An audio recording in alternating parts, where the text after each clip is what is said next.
problemas que puedan presentarse en relación al consumo de un medicamento. Entonces hablamos, por ejemplo, de los efectos secundarios, que son efectos que no son deseados, pero que los medicamentos causan. La mayoría pues tiene efectos leves, ¿verdad? Casi inadvertidos, como dolor de estómago, mareos, pero se van, ¿verdad? Después de dejar el tomar el medicamento, desaparecen esos síntomas, ¿verdad? O esos efectos. Que entonces depende también del tipo de medicamento, ¿verdad? Porque algunos medicamentos son muy fuertes y por eso es que crean esos efectos, ¿verdad? Pero eh, la mayoría de medicamentos siempre va a tener efectos adversos, pero son leves, ¿verdad? Son poquitos y no son tan incómodos o como tal no dificultan la actividad que puedan realizar los pacientes, ¿verdad? Entonces, como le digo, puede tener cierto dolor de estómago, mareos, náuseas, entre otros, ¿verdad? Siempre y cuando no sean graves y no dificulten sus funciones fisiológicas, ¿verdad? Si por ejemplo el paciente ya no puede respirar, se le cierran las vías respiratorias, etcétera, ahí sí pues serían unos efectos secundarios graves, ¿verdad? Y entonces otro tipo de efecto secundario que pueden tener los medicamentos son las alergias, que es lo que les decía, ¿verdad? En algún momento el paciente puede ser alérgico a determinado medicamento y él no lo sepa, ¿verdad? Porque si en algún momento no se lo han colocado, pues no han detectado esa alergia.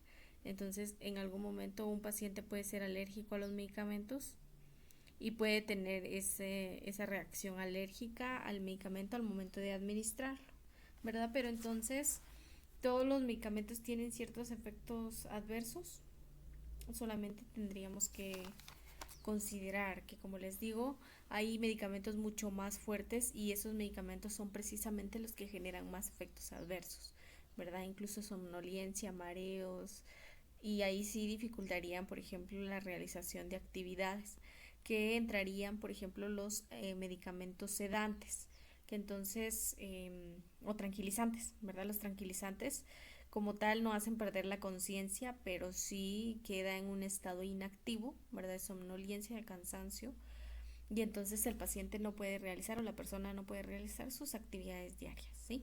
Por esto es uno de los problemas que pueden darse a causa del consumo de medicamentos. Por eso es que siempre hay que adecuar las dosis, o más bien el médico adecua las dosis para que no existan estos procesos de efectos no deseados en los pacientes. También están las reacciones alérgicas, como decíamos, son a la mayoría son reacciones alérgicas leves, pero otras pueden ser graves e incluso mortales. Entonces pueden limitarse a una parte del cuerpo, ¿verdad? La alergia puede ser en una parte del cuerpo o incluso pueden afectar en varias partes o incluso todo el cuerpo. Entonces, la forma más severa es anafilaxia o el shock anafiláctico que ya vimos en algún momento. Y pues estas reacciones alérgicas ocurren con mayor frecuencia en personas con antecedentes familiares de alergias. Entonces, si por ejemplo mi mamá, mi abuelo, algún familiar cercano a mí tenía alergias a determinado medicamento, probablemente yo también tenga esa alergia, que sería de origen hereditario, ¿verdad? Pero no necesariamente, puede ser que yo también sea alérgico a algún tipo de medicamento y mi familia no, pero entonces está ese riesgo. Y entonces decíamos que las alergias pueden ser o las reacciones alérgicas pueden darse a una parte del cuerpo o incluso a todo el cuerpo. Entonces aquí vemos, ¿verdad? Usted ve la imagen y nos indica en qué áreas es más común que exista esa alergia. Por ejemplo, en la cabeza o en la cara es poco común, ¿verdad? Es muy raro que aparezca alguna reacción alérgica. Eh, en donde está morado, es decir, en la palma de las manos y en los pies, es poco común, es decir, puede darse, pero es poco común. Y donde está amarillo es donde regularmente una persona va a tener la reacción alérgica, ¿sí? Que sería entonces a nivel de tórax, abdomen, los brazos, las piernas o muslos, que sería la parte que regularmente va a verse afectada por algún tipo de reacción alérgica. Y las más comunes, que es lo que ustedes ven en rosado, que sería igual, ¿verdad? La parte de la espalda, glúteos, parte del muslo, abdomen, tórax, Esas son las partes más comunes en donde una persona va a poder presentar o va a tener reacciones alérgicas a causa de algún medicamento. Pero entonces regularmente mi paciente va a tener varias ronchitas, va a tener también picazón, prurito. Y entonces, como decíamos, la forma más grave podría ser la anafilaxia o el shock anafiláctico, que entonces la persona perdería la conciencia a causa de este shock, ¿verdad? Por un medicamento mal administrado o por una dosis más grande de la que debería de administrarse o por una reacción alérgica que tenga la persona, ¿verdad? Pero como ya vimos, puede darse en diferentes áreas del cuerpo o pueden visualizarse en diferentes áreas del cuerpo y que entonces son evidentes porque después del consumo de medicamentos, después de ese consumo en determinado tiempo, van a presentar estas reacciones alérgicas. Otro de los problemas podría ser la intoxicación. Y la intoxicación, pues sabemos que es la entrada de una sustancia tóxica en el cuerpo, pero en una cantidad tan grande que sí produzca daño. Entonces, Disculpe, es que puede regresar a la diapositiva.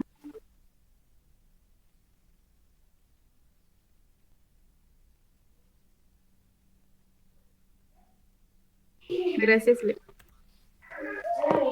de la intoxicación entonces decimos que es la introducción de toda una sustancia en cantidad grande, tanto como para producir un daño en el cuerpo de la persona. Y entonces hablamos de algo tóxico como una sustancia que se encuentra en una concentración muy alta que provoca daño. Y entonces no se debe consumir, no se debe confundir la intoxicación con una reacción alérgica, porque va a depender de una reacción exagerada del organismo ante un agente que no necesariamente es dañino. Pero antes de la alergia se da, es una respuesta que tiene el cuerpo y reacciona ante un agente pero que no necesariamente es dañino, ¿verdad? Es cualquier reacción alérgica, ¿verdad? Por el sistema inmunológico, porque de forma hereditaria yo tengo alguna alergia, o por ejemplo en el aire, en el sol, por ejemplo. Como tal no es algo dañino, pero sí tiene una alergia. Pero entonces es diferente una intoxicación con una alergia, ¿sí? Porque la intoxicación sí, definitivamente tiene que ser la introducción de un tóxico en el cuerpo en cantidades exageradas capaces de producir un daño. Y sí es tóxico, es una sustancia que provoca daño. ¿Sí? Entonces podríamos hablar de una intoxicación cuando el paciente se automedica o cuando consume una dosis extra o mayor a la que es recomendada. ¿Se acuerdan que hablamos que los medicamentos tienen una dosis específica o una dosis límite por día? Entonces, un ejemplo, tenemos el ejemplo del acetaminofén, que lo máximo es de 10 a 15 miligramos por el kilogramo de peso. Si en algún momento se administrara mayor a eso al día, podríamos crear una intoxicación. ¿Sí? Entonces, con cualquiera de los medicamentos, porque ya dijimos que cualquiera de los medicamentos tiene un límite, ¿verdad? Tiene un tope hasta dónde administrar por día. ¿Cuánto puedo administrar yo en el día? No por dosis, por día. Y entonces como ya sé cuánto tengo permitido administrar por día, ya lo divido en las dosis para que esas dosis sean exactas y que lleguemos al límite de lo que es recomendado por día.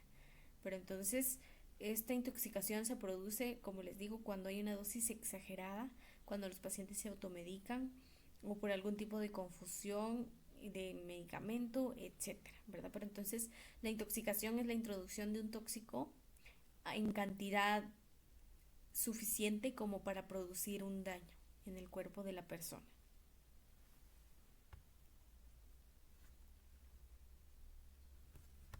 ¿Verdad? Y entonces es lo que decíamos, puede haber alguna automedicación, puede ser a causa de una mala dosis, ¿verdad? Si por ejemplo el médico no dejó una dosis exacta, una dosis correcta, o por ejemplo en los niños, las personas con depresión, ¿verdad? Que tienen ámbitos suicidas. Y entonces hay que tener mucho cuidado, ¿verdad? Y hay que instruir mucho a los pacientes en relación a los medicamentos, en educar al no automedicarse y a las personas depresivas, ¿verdad? Tener siempre el contacto, tener siempre la comunicación con esas personas, ¿verdad? Una buena relación, la familia involucrada en la vida de la persona, para evitar estos actos suicidas, ¿verdad? Y el apoyo psicológico, por supuesto. Y en los niños, pues de forma general, recomendarle a los padres que no dejen a la vista medicamentos, ¿verdad? De los niños, porque los niños son muy curiosos. Y entonces cuando encuentran algo que les llama la atención, lo agarran y se lo meten a la boca. Entonces, si encuentran algún tipo de medicamento, pueden considerar que es un dulce, alguna otra situación, y entonces podemos crear una intoxicación, ¿verdad? Pero siempre hay que tomar en cuenta estas precauciones y como personal de salud, médicos, enfermeros, hay que ser conscientes de las dosis a administrar. Incluso las personas que se automedican, pues regularmente nos dicen, es que yo estoy tomando esta pastilla. Bueno, entonces usted le pregunta qué pastilla es, que le lleve el envase y pues se realiza una investigación de eso, ¿sí? Para entonces darle toda la información necesaria al paciente para evitar algún tipo de complicación o riesgo en él. Siempre hay que tener ese acompañamiento con los pacientes. Otro de los problemas podría ser la teratogenia, que se trata de alguna malformación o anomalía en relación a la anatomía o fisiología en el feto por la administración de medicamentos a la madre durante la gestación. Entonces, si por algún motivo se le administra un medicamento a una mujer embarazada en este proceso de gestación, el recién nacido, o más bien el feto, puede tener efectos teratogénicos, ¿verdad? Puede tener malformaciones o anomalías en su anatomía o en fisiología a causa de estos medicamentos. Entonces, incluso cuando las pacientes tienen algún tipo de gripe, algún tipo de enfermedad, incluso cuando tienen, por ejemplo, cuando tienen una infección de vías urinarias o vaginal, hay medicamentos específicos que se utilizan, ¿verdad? O en determinado momento se llega a utilizar, pero cualquier medicamento puede causar algún efecto negativo.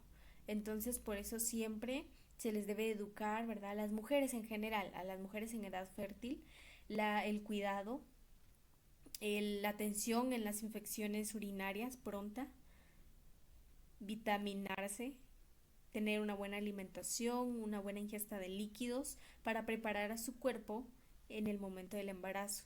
Pero entonces lo que les decía es que regularmente las mujeres embarazadas pues no se maneja con ellas medicamentos, casi no. Y entonces si por algún motivo se tiene que administrar algún tipo de medicamento, se adecúan las dosis y es por corto tiempo, ¿verdad? Y regularmente les digo, son los medicamentos menos fuertes los que se les administran para evitar algún efecto teratogénico en los fetos en el proceso de gestación. Entonces, en ese sentido también hay que tener mucho cuidado de instruir a las madres de no consumir ningún tipo de medicamento aparte de las vitaminas que se les suministre. No deben consumir ningún tipo de medicamento extra y se le explica por qué, ¿verdad? Porque a las pacientes hay que explicarles, en general, a los pacientes hay que explicarles los motivos, porque de lo contrario, si usted le dice nada más no consuma medicamentos, pues no lo va a tomar como algo necesario, ¿sí? Si usted le explica, el bebé puede tener malformaciones, puede tener algún daño, etcétera, ¿verdad? O puede que no crezca. Usted le tiene que explicar qué problemas puede tener el feto o el bebé al momento de nacimiento, en el periodo de gestación, si puede o si ella consume algún tipo de medicamentos. Entonces le digo, regularmente los médicos son los que adecúan las dosis y también prescriben los medicamentos menos fuertes para el tratamiento en dado caso si se necesitara, ¿verdad? Que por eso les digo, previo a hay que hacer una buena educación, ¿verdad? Una prevención en las mujeres en edad fértil, educarlas y explicarles el estado de salud en el que deben estar para poder garantizar un periodo de gestación sano y por lo tanto recién nacidos sanos también. A veces la alteración se hace manifiesta muchos años después del nacimiento, aunque es mucho más riesgoso durante el momento en que se está desarrollando el embrión.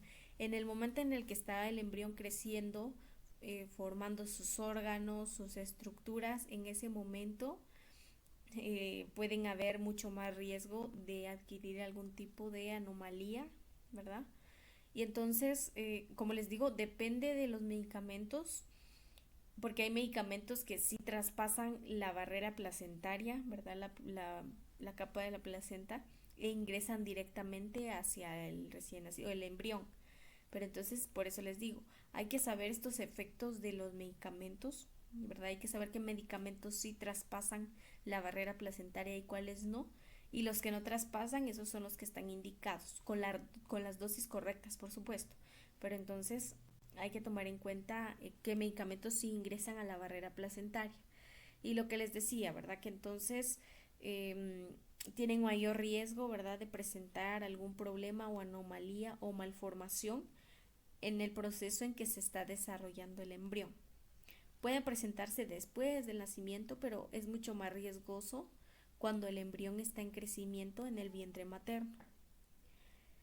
Entonces, ¿cuál es el efecto o por qué existen estas malformaciones o anomalías? Porque estos agentes teratógenos producen un retraso del crecimiento del embrión y algunos otros defectos. Pueden crear infertilidad, abortos espontáneos, alteraciones en el sistema nervioso central y por consiguiente la muerte fetal.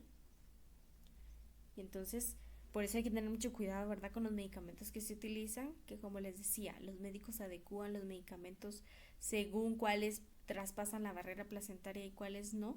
Pero entonces estos son los efectos que puede tener un medicamento y los efectos teratogénicos que pueden causar, ¿verdad? Ya sea infertilidad o que el embrión no crezca lo suficiente, partos prematuros, abortos espontáneos, alteraciones en el sistema nervioso central, la muerte del feto, entre otros.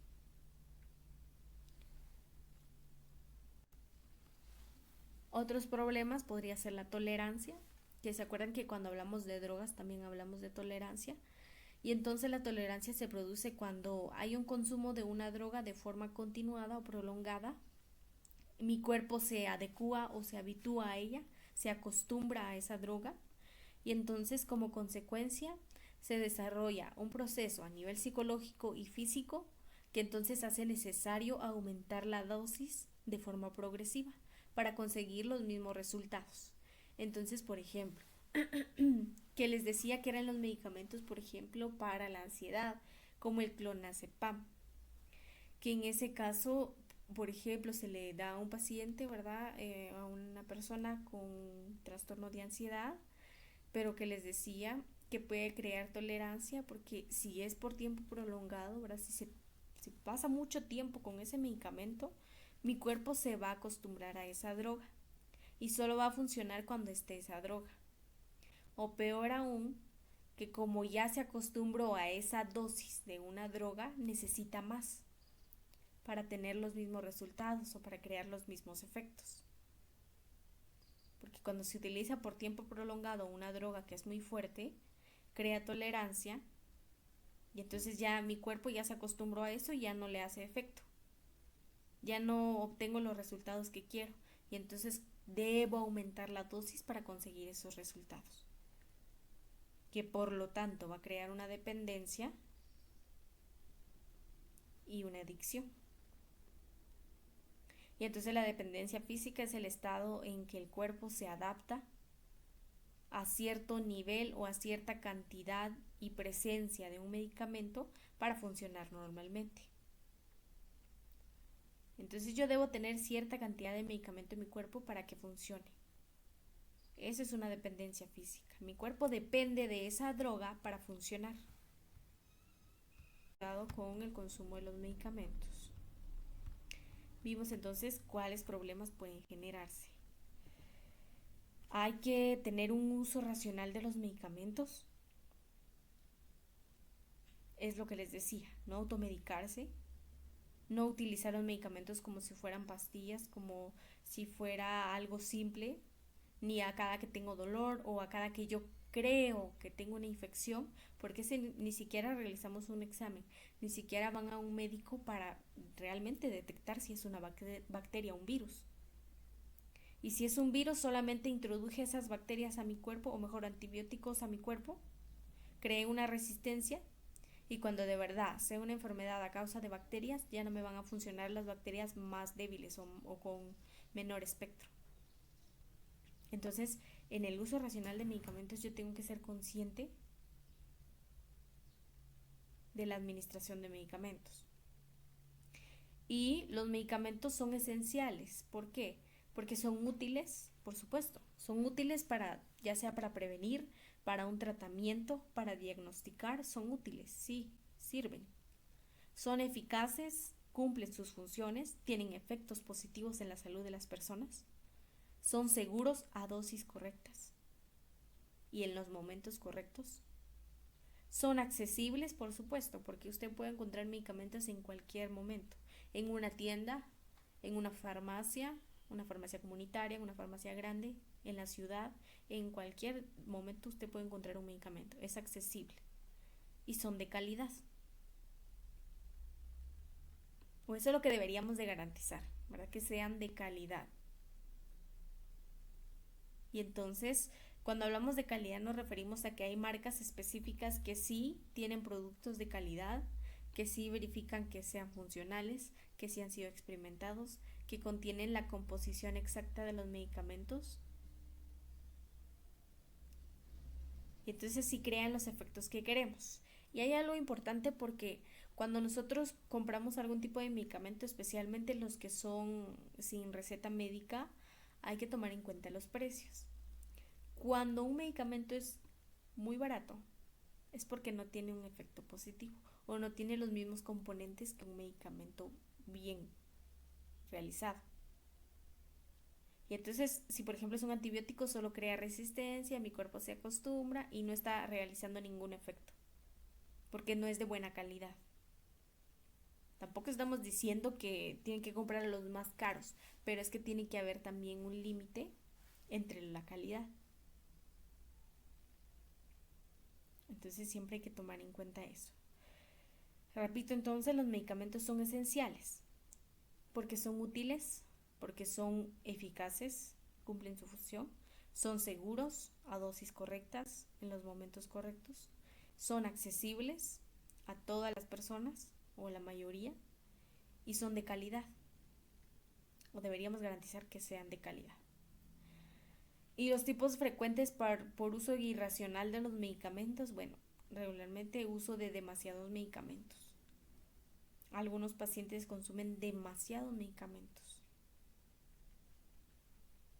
y entonces crean problemas a la larga. Puede ser que ahorita no, pero a la larga va a tener problemas de riñón, de hígado. Entonces regularmente los medicamentos no se administran uno tras otro, ni demasiados medicamentos en una misma vez o en un mismo tiempo. O el uso inadecuado de los medicamentos. Entonces no utilizo bien los medicamentos. Consumo un antibiótico cuando lo que tengo es algo viral.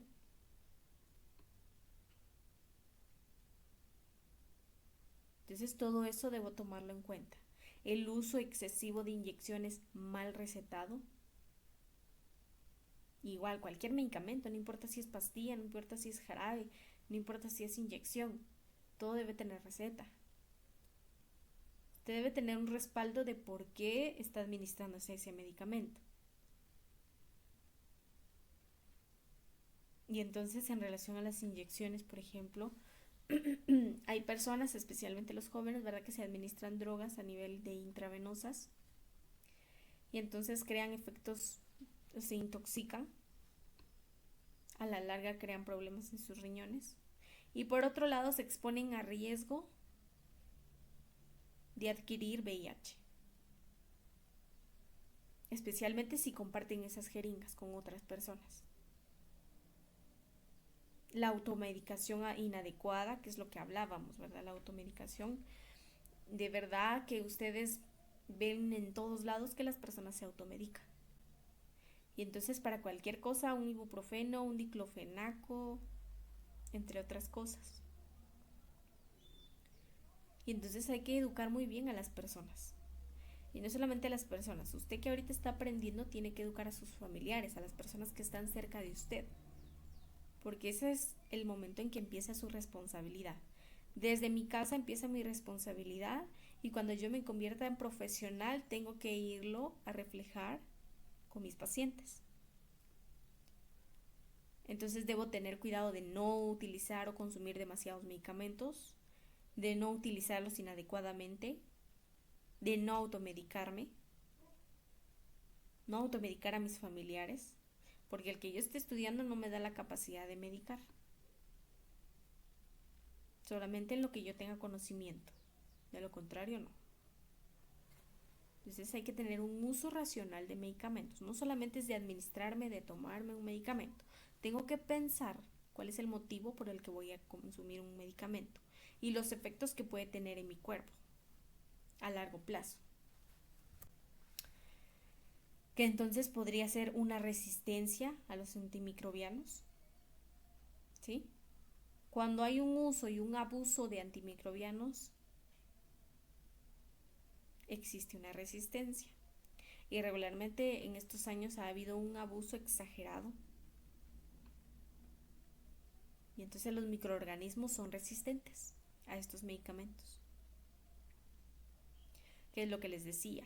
Mi cuerpo ya se acopló a esa ciprofloxacina que me tomo a cada poco.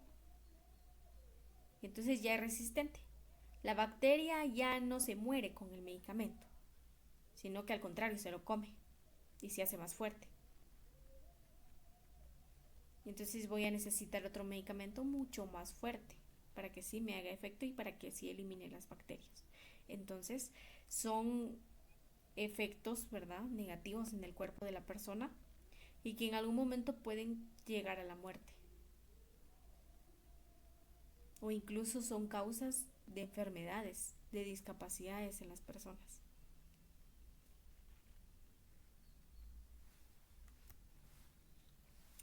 De la conservación de los medicamentos hay que tomar en cuenta, es decir, para conservarlos, ¿qué hay que tomar en cuenta? La humedad, la temperatura, la luz del sol, todo eso debo tomar en cuenta. Recuerden también que en las etiquetas de los medicamentos siempre vienen esa información. Para entonces, por ejemplo, dice mantenga fuera o alejado de la luz solar o fuera de espacios húmedos, por ejemplo, a una temperatura tal. Y entonces eso es lo que permite mantener y conservar los medicamentos. Para evitar entonces que puedan deteriorarse, que pierdan su función, que pierdan su efecto. Hay que tomar en cuenta estas recomendaciones. Y para la calidad de los medicamentos, ¿cómo sé que es un medicamento de calidad? Bueno, porque tiene un olor específico, porque el color no ha cambiado, ¿sí? Porque la dosis está correcta, porque cada una de las pastillas o tabletas tienen cierta cantidad de medicamento. Entonces no necesariamente hablamos de un frasco, de un jarabe, sino también las tabletas tienen la cantidad de medicamento adecuado. Entonces hay que tomar en cuenta eso también. La cantidad de humedad, la transparencia y qué hacer, y qué hacer con los medicamentos en mal estado para favorecer que sea de calidad. Es decir, si yo soy de un servicio comunitario y tengo una variedad de medicamentos, ¿verdad? Porque ahí regularmente están así. Entonces yo tengo esa cantidad de medicamentos y como no, el día de hoy no todos van a necesitar medicamentos.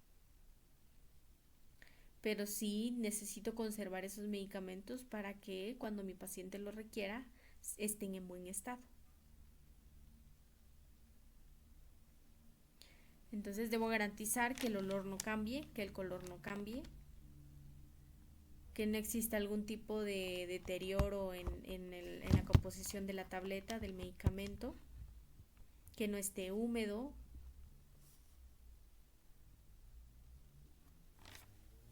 y que yo haga un cuidado correcto de los medicamentos cuando están en mal estado, que regularmente se desechan.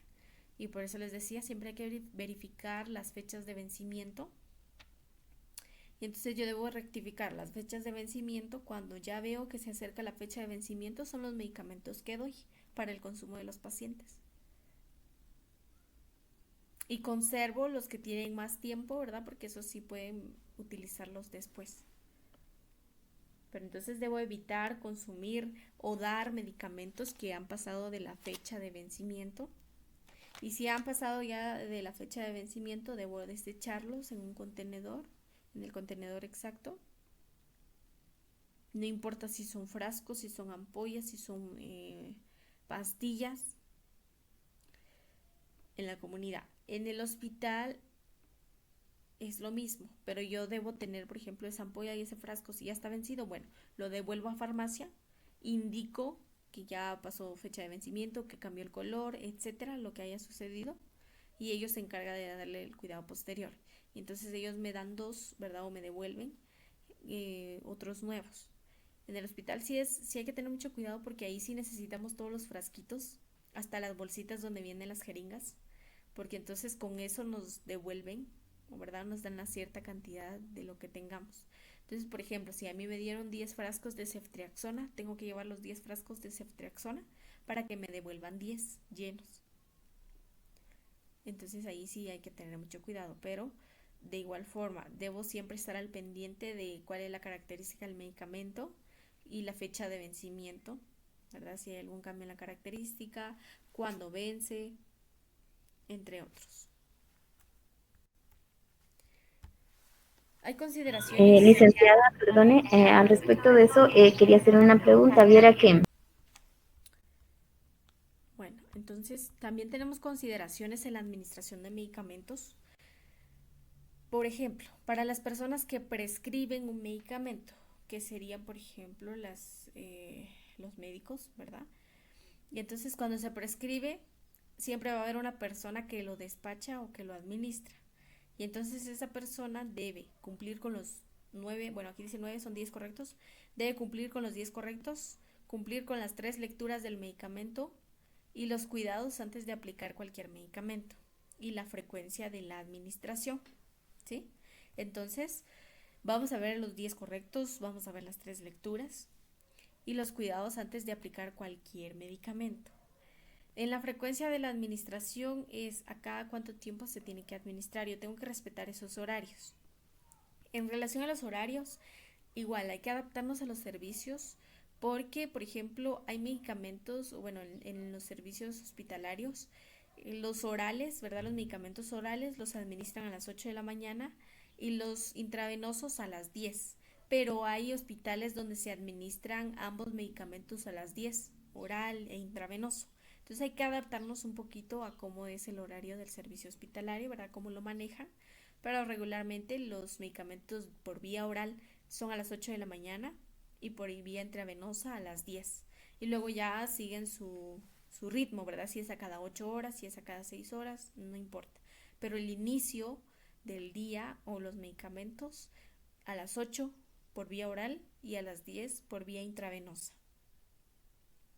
Ese es el manejo que se tiene. ¿Estamos? Y entonces vamos a ver, por ejemplo, los 10 correctos que ustedes ya investigaron. Son 10 y deben cumplirse en cada administración de los medicamentos antes de realizar el procedimiento. Estos 10 correctos yo los debo realizar o debo cumplir antes de realizar el procedimiento. Entonces, necesito que estos 10 correctos se los vayan aprendiendo porque definitivamente necesitan aprendérselos. Van a administrar medicamentos y necesitamos conocer los 10 correctos. Eran 5, después fueron 9, ahora son 10. Incluso hay bibliografías que dicen que son 12, pero entonces vamos a manejar los 10 correctos. Los 10 correctos entonces, el paciente correcto. ¿A qué me refiero? En un servicio hospitalario contamos con ticket de medicamento. Cada uno de los pacientes tiene su ticket de medicamento. Y en el ticket de medicamento están cada uno de los medicamentos que se le administran, ya sea por vía oral, por vía intravenosa, por vía subcutánea, entre otros. Pero siempre están en el ticket de medicamentos, ¿sí? Entonces, en el ticket de medicamentos está el nombre del paciente, el número de cama, los medicamentos a administrar, entre otro tipo de información. Cuando yo me refiero a paciente correcto, quiere decir que yo debo verificar que yo le administre el medicamento a la persona correcta. Entonces regularmente yo administro medicamentos, ¿verdad? Y yo los preparo previamente, los coloco en la canasta de cada uno de los pacientes y entonces cuando ya la voy a administrar, es decir, yo lo estoy preparando, rectifico que es para el paciente correcto. Al momento de administrar nuevamente rectifico que es el paciente correcto. ¿Cómo? Le pregunto su nombre. Le pregunto cuál es su nombre y entonces rectifico que sí sea el paciente al que yo le estoy administrando. La dosis correcta, es decir, la dosis indicada, que como les digo, en el ticket regularmente está o en las órdenes médicas. Y entonces yo debo administrar la dosis correcta de medicamento. La vía y rapidez correcta, al momento de administrarlo, debo verificar que sea la vía correcta. Si a mí me dice vía intravenosa, tiene que ser vía intravenosa. Si dice subcutánea, subcutánea. Intramuscular, etcétera, según los ángulos, porque vamos a ver también cuál es el ángulo en que se administra. Y la rapidez correcta. Los medicamentos no deben administrarse muy rápido ni tampoco muy lento, es a una velocidad media. Incluso hay medicamentos que son muy fuertes que sí requiere administrarse despacio, ¿verdad? Y aproximadamente media hora la administración del medicamento. Entonces siempre hay que tener cuidado porque hay ciertos medicamentos que provocan náuseas o efectos adversos cuando se administran muy rápido. O dejemos los efectos adversos, algún tipo de alteración a nivel cardíaco o respiratorio. Entonces hay que tomar en cuenta eso, que sea la vía correcta y la rapidez correcta. Ya vamos 3. El paciente correcto, dosis correcta, vía y rapidez correcta, horario correcto, que como les decía yo me tengo que adaptar al hospital. Entonces si es intravenoso a las 10, bueno a las 10 y como dice a cada 8 horas, bueno dentro de 8 horas le corresponde el otro medicamento o la otra dosis. Pero entonces debe ser en el horario correcto. Medicamento correcto. Y entonces también vamos a ver las 3 lecturas, pero entonces, por ejemplo, el medicamento correcto, yo tengo que rectificar que sí es el medicamento que me indican y por eso hablábamos ayer. Los medicamentos tienen nombres comerciales y nombres genéricos y debo ir aprendiéndome los dos porque entonces los dos me funcionan, los dos puedo utilizar y con cualquiera de los dos nombres me puedo aparecer en el servicio y si yo necesito actuar rápidamente y me pidieron un medicamento rápido, tengo que saber identificar el nombre. Entonces debe ser un medicamento correcto, ¿sí? Tengo que leer que sea el medicamento que me está indicando. El número 6, verificar la fecha de caducidad. Es lo que les decía, yo verifico la fecha de caducidad de los medicamentos. Registrar el medicamento aplicado. Después de administrarlo, se registra en el control de medicamentos. Regularmente en el control de medicamentos están todos los medicamentos que se administran, están las fechas y en cada una de esas fechas tenemos que administrar o tenemos que colocar si se administró o no. Y entonces la persona que lo administró tiene que colocar sus iniciales. Por ejemplo, fui yo, bueno, colocó O.C. Odalis Carrillo. La persona que lo administró es la persona que tiene que registrarlo, solo esa persona. Hay que informar al paciente e instruir acerca de los medicamentos que está recibiendo. Los pacientes son muy curiosos y casi siempre preguntan ¿para qué? ¿Para qué es el medicamento? ¿Para qué sirve? Entonces debo estar yo enterada de para qué le sirve el medicamento. Informarle no solo acerca del medicamento, sino del procedimiento. Si es por vía oral, intravenosa, intramuscular, cualquiera de las vías, hay que informarle el procedimiento, hay que explicarle. Número 9, comprobar que el paciente no esté ingiriendo ningún medicamento ajeno al prescrito. También hay que tener mucha precaución de verificar al paciente, de tenerlo a la vista, de siempre comprobar que no esté consumiendo algún otro medicamento, ¿verdad? Especialmente en los pacientes adultos mayores, que pues ellos están acostumbrados, por ejemplo, a consumir medicamentos y que consideran que no son dañinos para ellos, ¿verdad? Pero entonces siempre hay que tomar en cuenta que no consuman otro medicamento que no esté indicado, especialmente, que no esté indicado, porque hay medicamentos que sí están indicados y que el paciente tiene en su mesita de noche o en su mesa, ¿verdad? Que sí, el médico se lo ha prescrito, pero hay algunos que no, entonces siempre hay que tomar en cuenta eso. Estar enterados de las posibles reacciones. Después de la administración de medicamentos, yo debo estar al pendiente de los pacientes. Debo verificar que no tengan algún efecto adverso, que no tengan alguna alteración, algún efecto negativo que hayan presentado, ¿verdad? Igual se le pregunta, o incluso visualizar la vía periférica, para visualizar que no tenga alguna obstrucción, que no esté inflamado, entre otros. Pero tengo que estar al pendiente. No porque ya administré, ya me voy a hacer otra cosa, a platicar, no. Tengo que estar al pendiente de los pacientes y del efecto que el medicamento cree. Entonces, si yo veo un efecto adverso, un efecto negativo, se lo tengo que indicar al médico inmediatamente para que él actúe y para que pueda cambiar el medicamento o que pueda colocar algún tipo de medicamento para disminuir esos efectos que ha tenido un medicamento en un paciente. Siempre yo debo estar enterado de las reacciones que tuvo. Y pues es lo mismo, ¿verdad? Lo que les decía. Hay 5 principios, ¿verdad? O los correctos, y aparte son las actividades correctas. Y por eso son los 10 correctos, ¿verdad? 5 principios y 5 actividades. Entonces ya dijimos el paciente correcto, medicamento correcto, dosis correcta, vía correcta, hora correcta. Y en actividades, verificar la caducidad del medicamento, registrar el medicamento adecuado, administrado, educar e informar al paciente y verificar las reacciones adversas. Y bueno, aquí dice 10, verificar interacciones, ¿verdad? Pero entonces son los 10 correctos que yo tengo que aplicar al momento de administrar medicamentos. Antes, durante y después, ¿sí? Porque se dan cuenta que no solamente es cuando estoy preparando o después de administrar, sino que es en todo el proceso. Mientras lo estoy preparando, cuando se lo administro a mi paciente y cuando termino de. Siempre debo tener al pendiente o debo estar al pendiente del paciente. Entonces debo verificar que sea el paciente correcto, que sea el medicamento correcto, que sea la dosis correcta, la vía correcta, la hora correcta, que tengamos la caducidad del medicamento, registrarlo en donde debe de ser, en la papelería. Aparte de los 10 correctos, vamos a ver las 3 lecturas al momento de administrar un medicamento. Este se hace antes de administrarlo.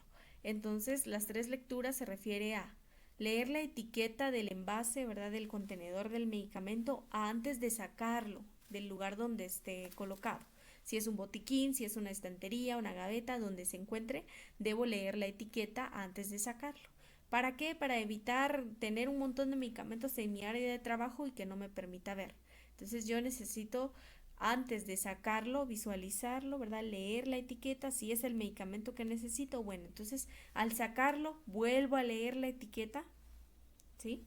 Leo la etiqueta del medicamento, frasco, ampolla, envoltorio, blister, lo que sea, cualquiera que sea la forma farmacéutica del medicamento.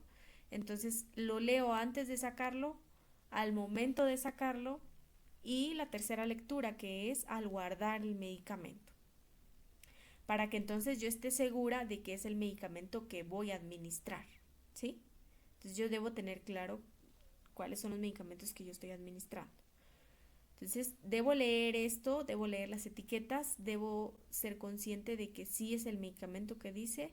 Si ahí dice ceftriaxona, bueno, entonces al momento de sacarlo de donde esté, lo leo. Si dice ceftriaxona, bueno, lo saco. Al sacarlo leo, dice ceftriaxona, está bien. Entonces, preparo el medicamento y al guardarlo o desechar el frasco, leo la etiqueta para corroborar que sí es el medicamento correcto, ¿sí?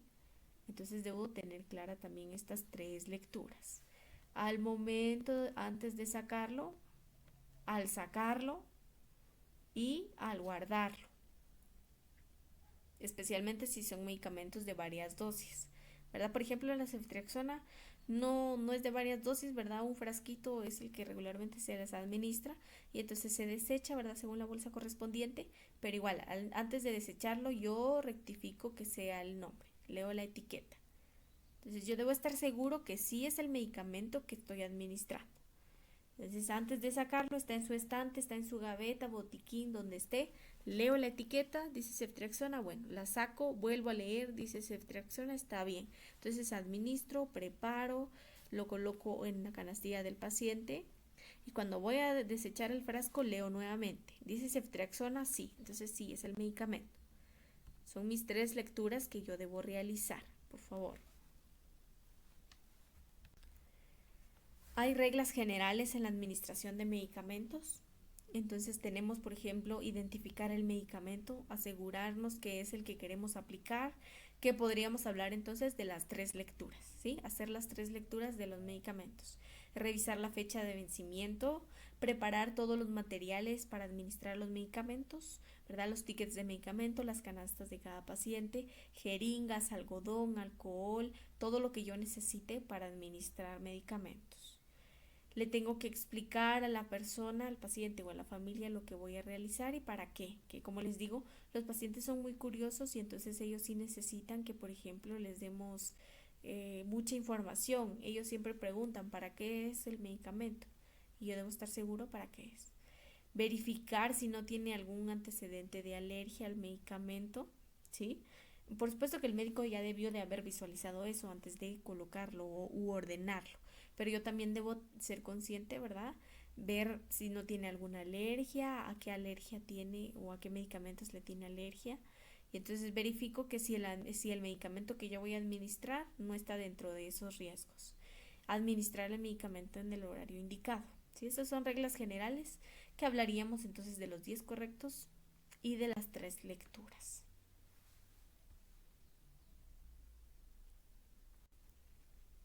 De la frecuencia de administración es lo que hablábamos, que los medicamentos deben administrarse con ciertos intervalos de tiempo para que hagan su efecto. Entonces depende del tipo de medicamento, del tiempo en que tarda en absorberse y en eliminarse y el intervalo pues se indica en horas o en tomas por día. Como les decía, depende del hospital de donde vamos a realizar la práctica. Porque les decía, regularmente hay algunos hospitales donde administramos los medicamentos por vía oral a las 8 de la mañana y los intravenosos a las 10. Y en otros el horario serían los dos, ¿verdad? Es decir, podemos o el hospital puede decir a las 10 se administran, ya sea oral o sea intravenoso, no importa. Pero entonces como les digo, yo tengo que adaptarme, ¿verdad? Al servicio en el que yo vaya a práctica, tengo que adaptarme a qué método están utilizando. Si es a las 8 PO y a las 10 intravenoso o a las 10 ambos. Entonces yo tengo que estar adaptado.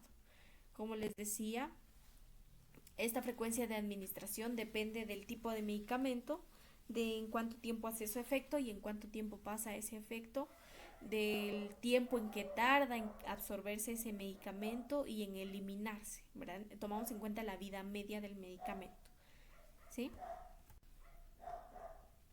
O el paciente no lo consume o por algún motivo lo desecho. No puedo devolverlo al contenedor o al recipiente en el que está. Debo conocer lo que les decía, la dosis mínima o máxima del medicamento a administrar y la persona o enfermera que prepara el medicamento es la misma que administra y la misma que anota. Regularmente son 2 personas, ¿verdad? Las que realizan la administración de medicamentos. Entonces, esas 2 personas que administran los medicamentos tienen que encargarse. Entonces, por ejemplo, hay 20 camas, 20 unidades, 10 para cada una. Entonces, yo administro las primeras 10, yo preparo, yo administro y yo anoto las primeras 10. Igual la otra persona. Yo preparo, yo administro, yo anoto las otras 10. Pero entonces la persona que prepara el medicamento es la misma que tiene que administrarlo y la misma que lo tiene que anotar. ¿Por qué? Porque es la única que sabe qué pasó con el paciente. Es la única que sabe si hubo un efecto adverso. Entonces yo debo ser consciente de eso también. Y eso es muy importante, chicos.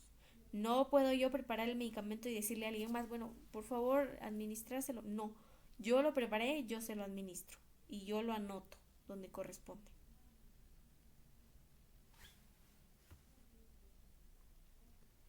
Para anotar, nunca debo anotar si no se ha administrado un medicamento.